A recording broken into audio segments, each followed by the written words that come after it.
সুষণ্ড Malakar Newton দেব আমার গাড়ি তারা এখানে থেকে নিতে আছে, গাড়ি পুরা ওকে আছে, সম্পূর্ণ ক্ষতি গাড়ির তারা দিব। নিউটন দেব গাড়ি বাইন্দা গেছে, তাহলে কোনো ঝগড়া নাই। আমি পার্সোনাল কাজে গেছিলাম পাশানটিল্লা, আমার আঙ্কেল একজনে ফোন করছে, অরূপ তুই আয় আমার বাড়িতে, তোর সাথে একটু আলাপ আছে।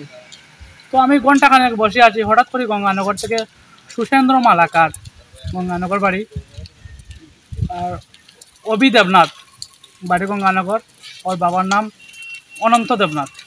উনি এসে আমার গলায় শুধু কমারে ধরছেন, বলছেন তুই কেন গঙ্গানগর এসেছিস, তোর গঙ্গানগর না করছি এইতে না।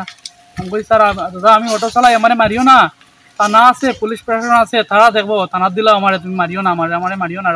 আমার গলাতে এমনি টিপা মারি ধরছে, শ্বাস ফেলাইতে পারতাম না। তো কইছে তুই গঙ্গানগর আইলে তোরে জানি মারিলি মু। কই আমার অটোটা তারা রশিদ দিয়ে বান্ধিয়া লইয়া গেছে কি বাধ্য একটা এন্ট্রি করবো যে আমার গাড়িটা আনিয়া দেব, তো পুলিশ প্রশাসন কী ব্যবস্থা করে এটাই আমি আশাবাদী নয়। ইলেকট্রিক ব্যাটারি যারা চালায় তাদের সঙ্গেই তারা হামেলা করে, আক্রমণ করে, মারধর করে। কেন 10-15 জনের উপরে তারা হামলা করছে, আক্রমণ করছে, অত্যাচার করছে, বিভিন্ন ধরনের গালিগালাজ করছে। আজকে আমার পার্নে মারার চেষ্টা করছে আমার উপরে তারা।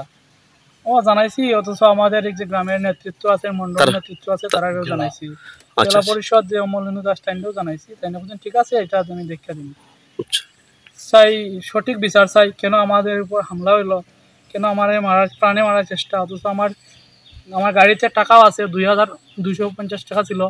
আমার একটা পোলট্রি ফার্মের দানার 1 প্যাকেট দানার টাকা ছিল, টাকাটাও সব লইয়া গেছে গাড়ির ভিতরে।